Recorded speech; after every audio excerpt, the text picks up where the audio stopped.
Hey, what's up, everybody? Welcome to another episode of the Sunday Morning Shred with me, Mark Murray.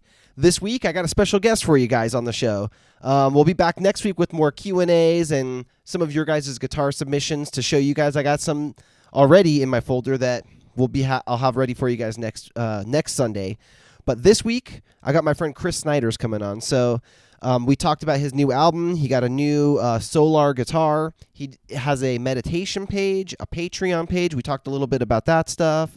He loves dogs, all kinds of fun stuff. Guitar player, obviously, writes progressive metal. So check it out. Here's the interview and talk with my friend Chris Snyder. You just got merch out. You got your new album out. You got a brand new guitar. I mean, yeah, life's good for Chris Snyder right now. Yeah, man, I'm liking it. It looks like it's good for you too, dude. Dude, I can't complain. Things are going really good.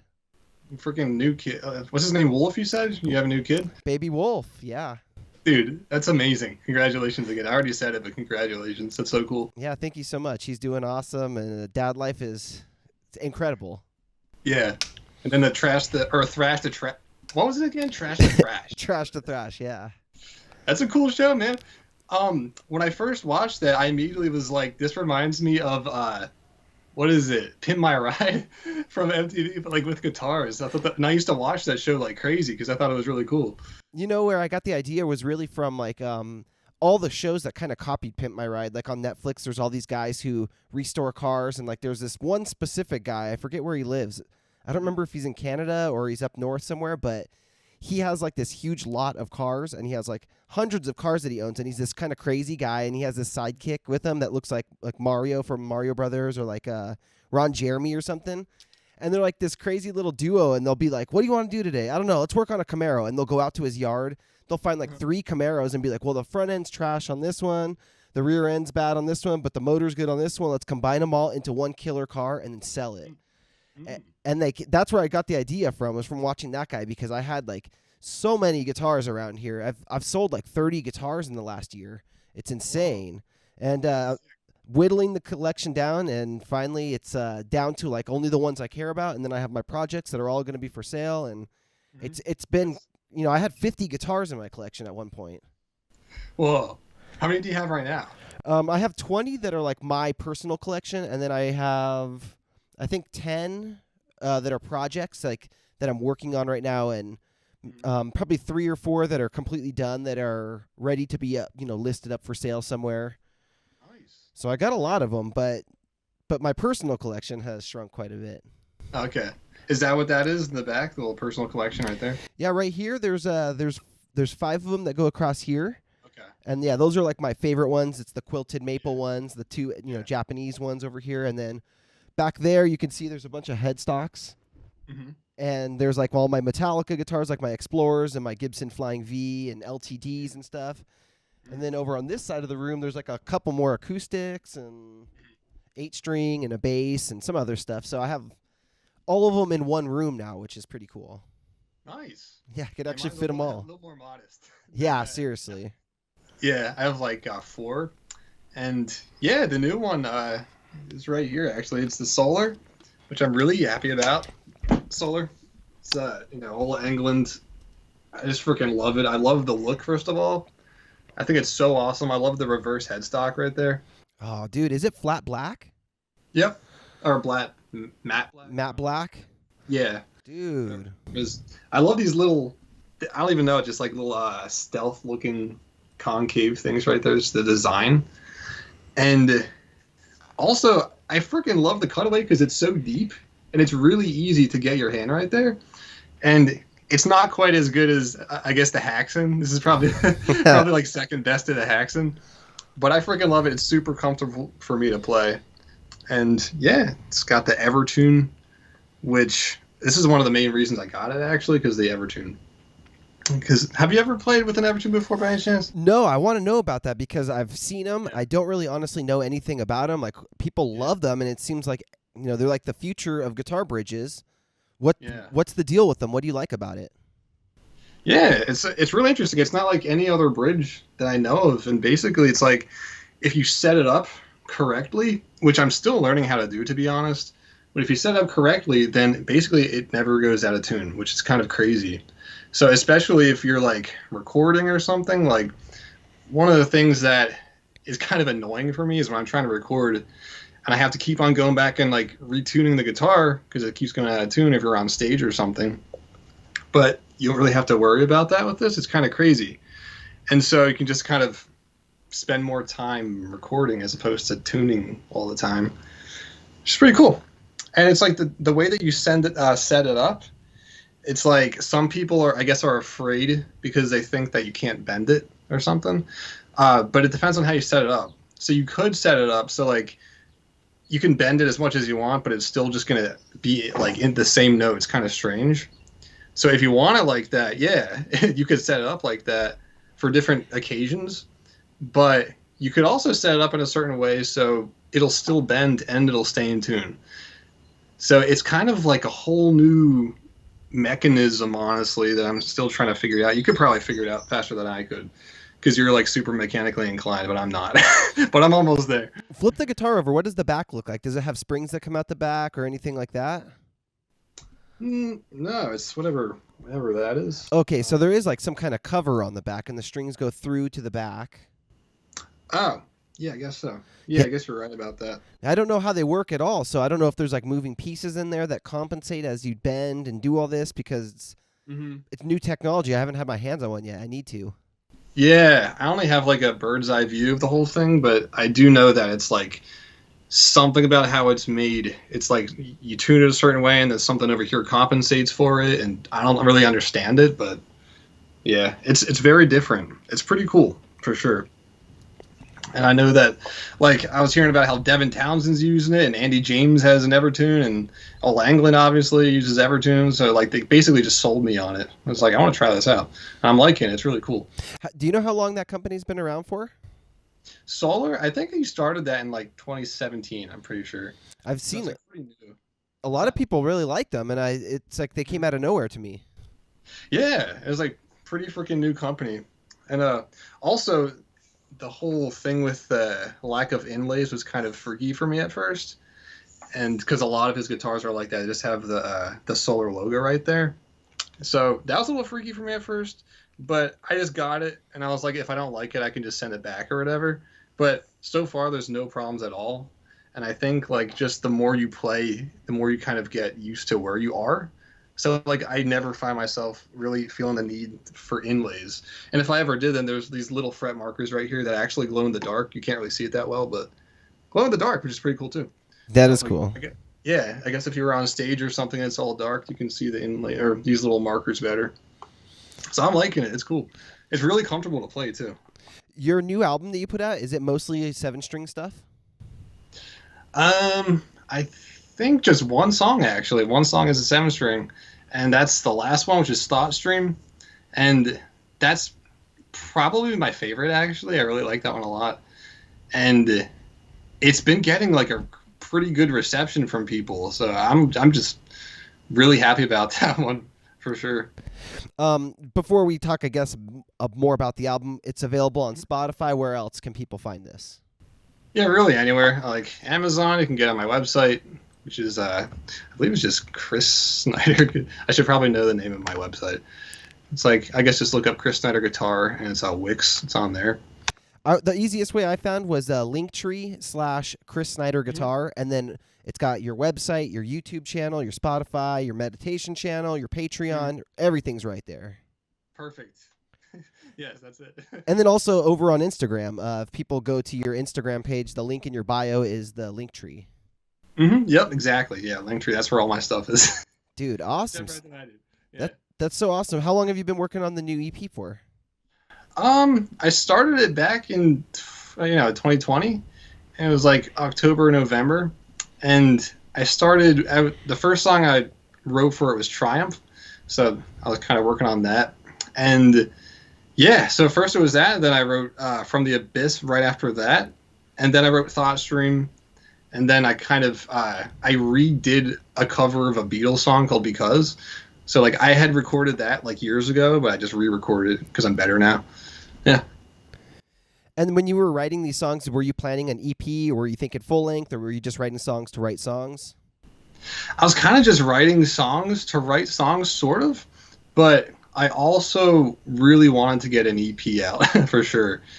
And especially like I actually had a full album out a while ago, but I've been hearing more and more people just talking about how you should probably just get an EP out, and I think part of it is just honestly people's attention spans are kind of getting a little worse. So I was like, yeah, let's just do an EP, and I did a digital version, partly because of COVID. I was hearing people saying like they probably can't even get physical albums sent to them, so I was just like, I'm just gonna do a digital version. Seems like everyone's kind of going digital anyway.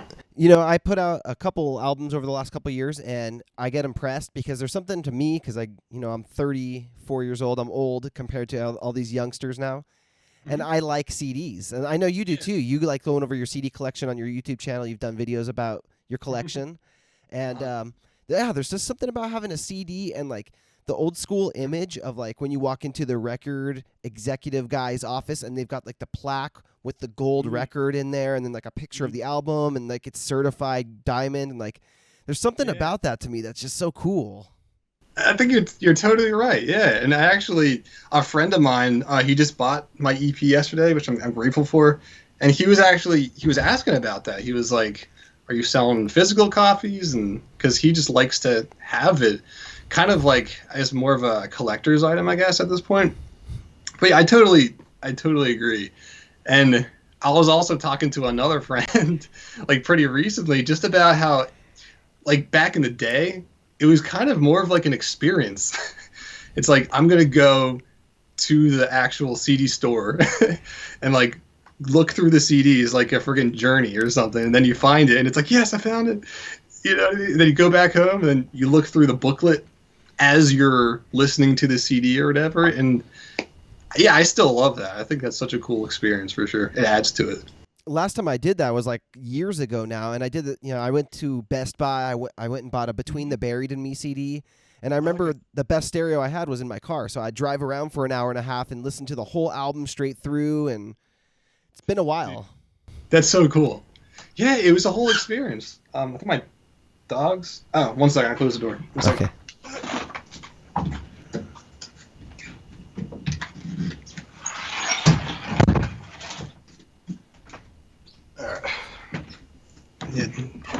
Yeah.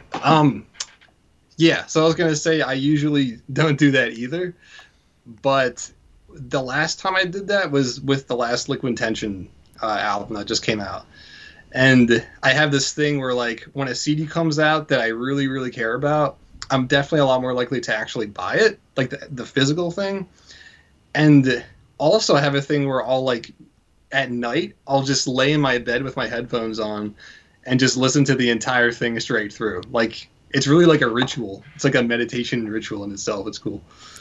I remember, and I don't even know if Best Buy even sells CDs anymore. Now that I think about this, I remember there was one point I was walking down like the little center hall, like the main walkway, and the end cap aisle at the CDs, it said like Prog Metal Central or something like that. And I was like, what? And it was the new Dream Theater album. It was an Animals as Leaders album. What? I forget the third. It was like Periphery, I think, was on there. And I remember walking by and being like, "Man, we have come a long way." Or no one's buying albums anymore, and now they'll just put anything out there, like on the main displays. When was that? It must have been like 3 years ago, when maybe 3 or 4 years ago, 2 years ago. I don't know. It was a while ago though. That's crazy. I can't even imagine that happening. It sounds like a dream or something. With I'll also say with your music, I listened to your album a couple times, and the first time I listened to it, most of the time I'm listening to music, or really anything. I listen mostly to podcasts now, and I'll just have like one ear in because I wear like the wireless earbuds, you know. And with your album, I listened to it with one ear for part of it, and it sounded good. But man, when I put that second one in, it filled in so much more. And I was running on the treadmill actually. I was going doing like a 3-mile run, and I put that on, and it was like it's like 20 minutes or so. I think your album is. So it was like perfect for the first 2 miles, and like it powered me up and got me so like strong and like, dude, it's good stuff, man. Great guitar work. That's so cool to hear. That's awesome. That's like honestly, that's so great to hear because like one of the things that I hope for when people listen to my music is that they feel like empowered or they feel energized. Like I don't ever like to write music that'll potentially make someone feel worse or sad. Like, I don't really like, you know what I mean? Like, even the dark stuff that I write, and like that's a kind of a darkish album sounding, but I still want it there to be like this element of just like empowerment. It's like it's dark, but you feel like you can like take on the world or something like that. So that's so cool to hear. Yeah, it's great work. When you were working on this album, you programmed the drums, right? And then I think you programmed the bass guitar too, right? Mm-hmm. So Yeah. so that you write everything, and then you record your guitar parts to a click, or do you write your drums and then record over your written drums? How do you do your process normally? I think it kind of varies from time to time, but yeah, I do all the different instruments and stuff. I use MT Power Drum Kit for the drums, for most of the drums, but then I also use another one called Invasion from Get Good Drums for the toms. It's kind of weird, and then another one called Circle Drums for the snare now. So anyway, but yeah, I think usually I write the general song with the guitar, and then I'll kind of program the drums, and then I'll play the guitar over that or something like that. But also sometimes, like especially with this album, actually, I would do the bass first, just because the plugin I have is called Eurobass, and one of the cool things about it is that if you just do that and play over it, the bass is in tune already, so you know if you're in tune or if you're not in tune. So it can actually be like a really good practical way of finding that out for sure. And then yeah, after that's kind of like make everything a little more polished and stuff. Were you fine tuning and rewriting things as you were recording it, or did you like have everything completely written and then it was just time to track? Um, kind of. I guess like a lot of times the way that I write is like with Thought Stream, for example, is I'll write like the bulk of it in one sitting. A lot of the times, and I'll just kind of like add on to the riffs and make new stuff as I go. Yeah. So I guess it's like I usually just write it all in one sitting a lot of the time. Yeah. One thing when I'm like writing new music, because I write all my stuff ahead of time and then I'll go record it after. Okay. So like recording it is the hardest part for me because it's usually I'm having to learn parts, especially for the rhythm tracks, which I don't normally practice that much until it's recording time. Mm-hmm. And then I'll go down, I'll track it all, and then it's so funny because like with the next couple weeks of having the recording, I can now practice to something a lot easier. So I'll be Mm-hmm. practicing the song way more, and it's almost like 2 weeks after I record it, I could record it so much better than the day I actually did record it, which took me like 100 takes. Yes, yes, that's actually kind of how I do it too. It's like the first, it's kind of like a rough draft, I guess, like the first kind of general thing, and then I will go back and re-record parts because like, oh man, I can play that so much better now. It's exactly what you just said. Yeah. So with these songs now, are you still like jamming them out all the time, like sitting through the whole EP and like playing along with it, or have you just kind of recorded it and now you set it up on the shelf? Are you still playing the songs? Um. So usually when I record stuff, I don't really play it that much afterwards. I think maybe if I played live or something like that, like maybe on Twitch or whatever, then I would feel more of a need to practice it more. So, but what I will say is that I always put like a video up on YouTube for whenever I do a song, and so I'll be practicing it like crazy, like for that week or two or something, and just trying to get it down as best as possible so I can just play for the video. Now you got some new merch I saw. What's that like to have your own T-shirts and coffee mugs and stuff? Yeah, man, it's cool. Yeah, I just put that up for sale yesterday, and I've never had my own shirts or anything. It's so cool because, like, I mean, obviously, I've always been a huge fan of band shirts. This is a Tony McAlpine, by the way, and yeah, I've always been a huge fan of band shirts, and I usually like pretty much all the time I'm wearing black and white. So I really just wanted to make something that I would personally like to wear as well. So the whole shirt is black and white. It's actually right here. I can show you. It just has the Outlook logo thingy on it, like the album art, but the colors are inverted. So the album art is white background with like black guitar, but I had the option of having that, so it's like inverted colors. Because I feel like maybe most people would prefer a black shirt anyway. Of course, yeah. With band shirts, they got to be black. Yeah, yeah. So definitely really excited about that, and also I freaking love coffee. So I was like, man, you got an option of a coffee mug on the site that I did, so it's like I gotta have a coffee mug, dude. Did you get one of the coffee mugs yet? No, I haven't. I actually just put that up yesterday.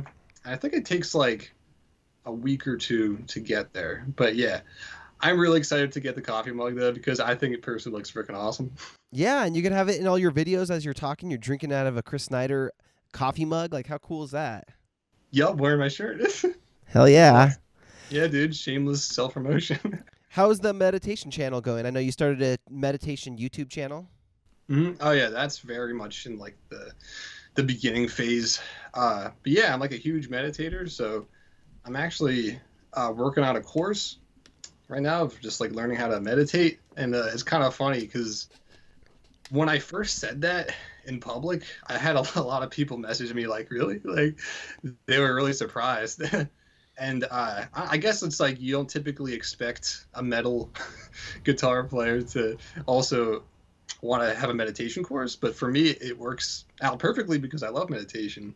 It's just not something I typically like share to everyone, you know? And for the people who don't know, like you're saying, it's do you meditate every single day? Yeah, I've been a big meditator. I actually started uh, like 14 years ago when I was like 17, and I started doing it every day about 7 years ago. So I was like 2014.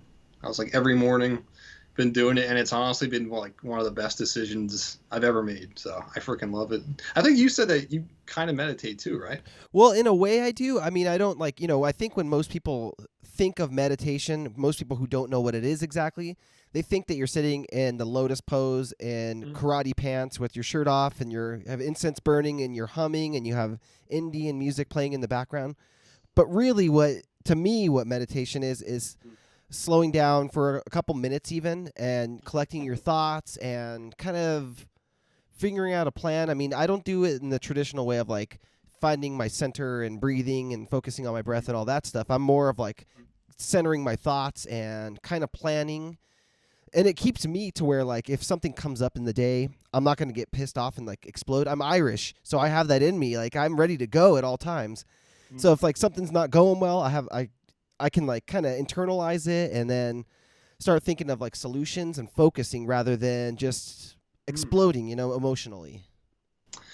Yeah, man, I think that's awesome. And yeah, it's funny that you say some of those things. Those are some of the things I actually say in the course that I'm gonna be putting out. Like the thing about the misconceptions. That was one of the things, like exactly what you were saying. It's like you don't have to be wearing like a freaking, I don't even know, like some weird clothing, like white. I'm wearing all black all the time. It's like you don't have to have candles burning or anything like that. It's like it really you don't need any of that, and that's pretty cool, man. And the other thing is that, like just what you were just saying about kind of the effects of it. I also have experienced that. It's like I'm a lot better at catching myself as well, and just kind of like handling my own emotions better so you don't just kind of like react. And you know what? I actually just learned that I might be kind of Irish.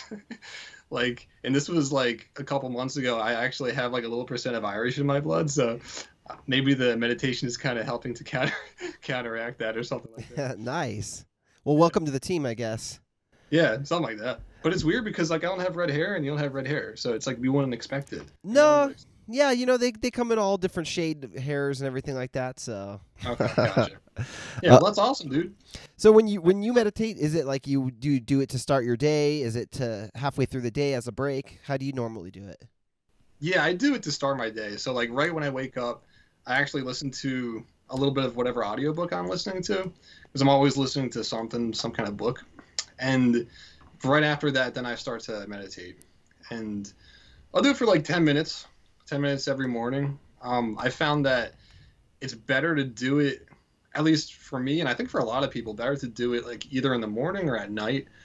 Because a lot of times if we wait to like the middle of the day, that we're already kind of have a lot of stuff going on. There's all these responsibilities and stuff, and it can make it more challenging to kind of find the time. And it just kind of takes more effort, I've found. So it can be really helpful just to kind of have like a set time, like maybe before you start doing all the stuff or at the end of the day. So it just makes it easier that way. But everyone's also different. So you might find that different. You might find it that it's easier in the middle of the day, depending on your situation, maybe. Another thing I wanted to talk to you about was I saw that you had a Patreon page. Are you actively on there? Yeah, actually, I started that last year, like last summer or something. And I actually took this course called Musician of All Trades. And there's this YouTube violinist named Taylor Davis. I don't know if you're familiar with her, but she has this course, and basically she teaches you how to do what she did in order to make a living as a musician, which is like pretty awesome. And yeah, one of the things that she talked about that in the course was Patreon. So that's one way that people go about doing that. And I think that now that COVID happened, there's more and more people doing Patreon. Like even people, I've even seen like Jordan Rudess from Dream Theater. He has a Patreon now, like established musicians. And I think maybe part of it is because there's just like the lack of touring. So it can be a good way to kind of, get some support from your fans. On the one hand, part of me right off the bat, I'm like, oh man, all these other musicians are on there now. So now for us, there's more competition. But then when you start getting all these big artists on there, it opens the mind of more people to be open to like pay for a Patreon for someone, because they're like, oh, well, I already subscribed to Jordan Rudess and all these other guys. Why can't I add Chris Snyder onto mine? So like it might open them up more to be willing to subscribe or become a patron. Yeah, I think you're right about that for sure. And I think that it's probably has gotten a lot more accepted lately. And I hope that, I don't know, I feel like music itself has kind of gotten undervalued, unfortunately, over the years. So it might initially feel weird for people to think about like, oh, paying money to help a musician or whatever. But to me, we should be paid to make music. So it just makes sense. And just for artists in general, What are your thoughts on that, just out of curiosity? I think the way that it used to be, it's with, bands used to be able to make a living pretty easily just going around and playing gigs and stuff.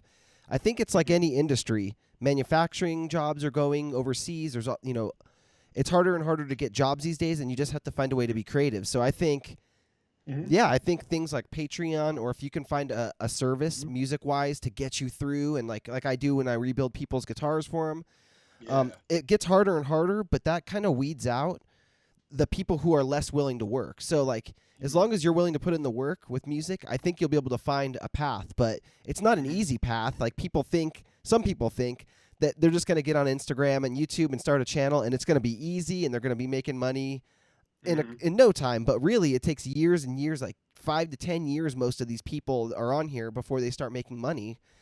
And you got to love it, because if you don't love it, someone else who loves it more than you will take your place and step in, and outwork you. So, I think Patreon. I've never subscribed to someone's Patreon. I've subscribed to a couple of people's Twitch accounts, but I'm not really that into Twitch either, because I don't really have time to every single week tune in and watch people's videos. But I think it's really cool, and I've thought about doing a Patreon page, because people have asked me for like working on guitars, like tips, and I've been thinking of making some type of course that I could put on there, like how to repaint your guitar and have like step by step, and I might do that at some point. So like I'm curious about Patreon more than Twitch, but I like both. Yeah. I mean, I'd like to get into both of them.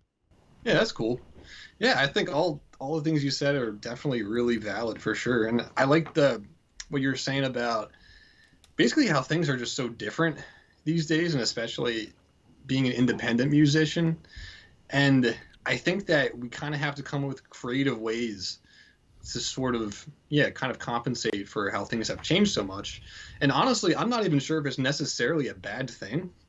You know what I mean? I think maybe it's just that times are changing. So we have to use our creative powers. I mean, we are creative people. So we got to use our creative powers to kind of figure out ways to keep going and make this into a successful thing. You know what I mean? And I think that Patreon is it's just one of the options. And like your freaking guitar thing is freaking awesome. It's just so cool. And like this one, actually, that was one of the reasons that inspired me to do the meditation course. There's this guy named Lennon P. Bone on YouTube, and he basically offers advice for artists. And he's basically saying to combine two of your passions. So like combine music with something else that you love. And so for me, I was like, I love meditation and I love music, so I could like play the music during the meditations and stuff like that. So that was actually what inspired that. So I'm really excited about that. I think that's a cool idea. It's like combining it. That makes a lot of sense too, because another thing that you've done was combining your love of dogs and animals with your music, and you've written songs inspired by animals. And like, I think that when you create put two things that you love together like that, it puts you in like a niche, and then you have something that sets you apart from everybody else. Because there's a million people who walk dogs, and there's a million people who play guitar, but then there's not a million guys who are putting the two. I don't know of any other guys who are putting the two of them together. Yes, I was thinking the same exact thing, dude. Like, yeah, exactly that. I was thinking the same thing. That's cool that you noticed that too. And the same thing with the meditation course. It's like, what what other metal guitarist do you know also has a meditation course? It's like that doesn't really happen that much. And like obviously I'm not going to be playing metal. Like that would be funny, but it's all soothing, like relaxing stuff. Although I will say that people think that I'm joking when I tell them that metal actually does relax me. but but I think a lot of people probably wouldn't feel the same way. So I'm sticking to calming, relaxing music, which I also really like a lot. That's awesome, man. Mhm. I think there's a lot of people, they don't want to work harder, and like the people who Mhm. are complaining that you can't make a living the same way you used to make a living. Like, I don't like to complain about stuff. If something's not going well, I like to just find a way to make it work, or find a path instead of complaining about it or being negative about it. I like to switch it around and find a new way to do it. So like you're saying, the meditation combined. Mhm. Do you write the music that are in your meditation courses? Oh yeah, yeah. So far, I just have a few on my YouTube channel. I just started the channel, and there's just one so far. It's just like a 10-minute relaxation music kind of thing.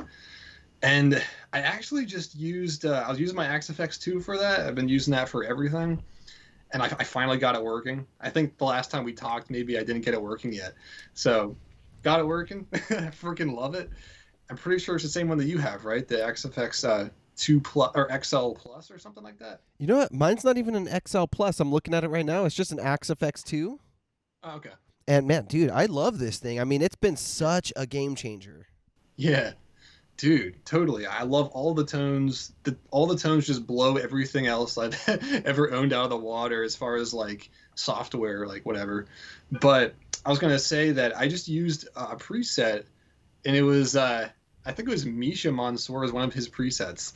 I just used his preset for the meditation thing. If you want to check that out, it's just like this relaxing thing. And I don't even know what effects he's using, but it just sounds super ambient and like kind of like entrancing. So yeah, I really love it. I think it sounds great. Dude, Chris, this has been awesome, man. It's nice to Mhm. catch up with you. And do you got anything else big that you want to promote coming out soon? I mean, you just put out an album. You got merchandise. So I do have another EP in the works that I'm actually working on right now, and I'm super. It's so funny. I'm like promoting so many things. So got the one EP out, Outlook, but there's another one I am working on right now, and I am so excited about it. And all the songs are from like 3, 4 years ago. I'm just like re-recording them because I'm better now and stuff.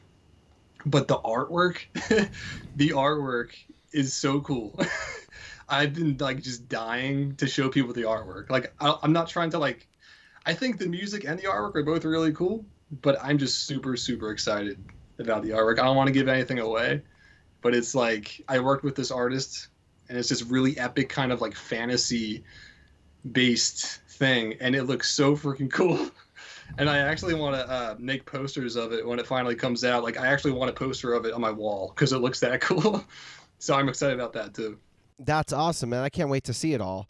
Mhm. I was looking at your YouTube channel, and I thought it was funny because I've always liked your casual. You have a very casual style on camera, and like it doesn't seem like you're trying too hard to like sound like you're very professional or something weird. It sounds like you're you.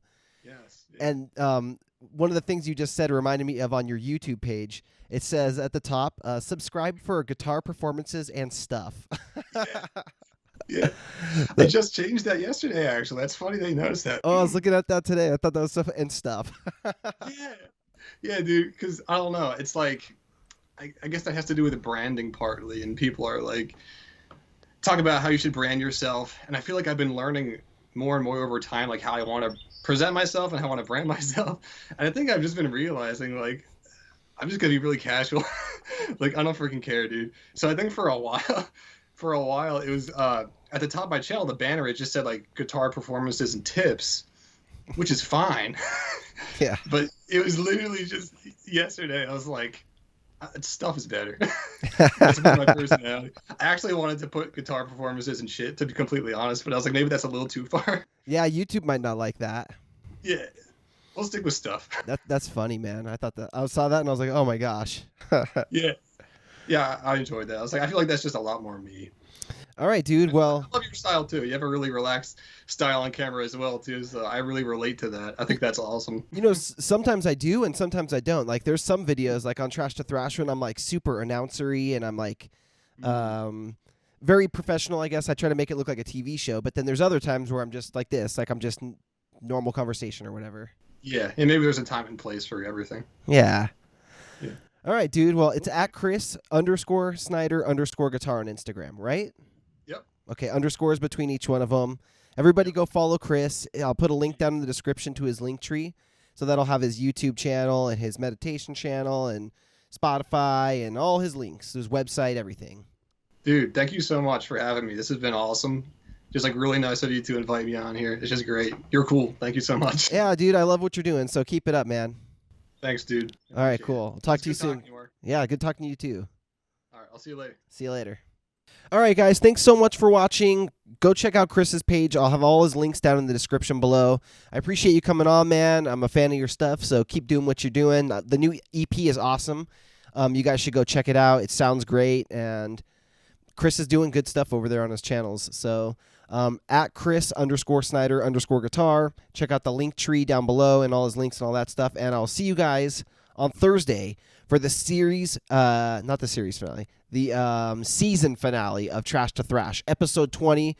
You guys want a little preview? Check this thing out. I love giving you guys little previews because you're watching the Cool Sunday show. But check this out. My low-res camera does not show it off as good as it looks, but, man, this thing is looking wicked. Look at that clear coat. It's like a mirror, man. Metallic purple, the Roswell is looking so good. In just a few short days, you're going to see the final version on episode 20 of Trash to Thrash. That thing's ready for assembly now. It's going to be put together, and just sprayed the clear coat, actually, today on the headstock, and, yeah, it's looking wicked. So I will see you guys very soon, and I'll be back here next week, Sunday Morning Shred, with another Q&A and more of your guys' guitars. So have a good week and rock on, my friends.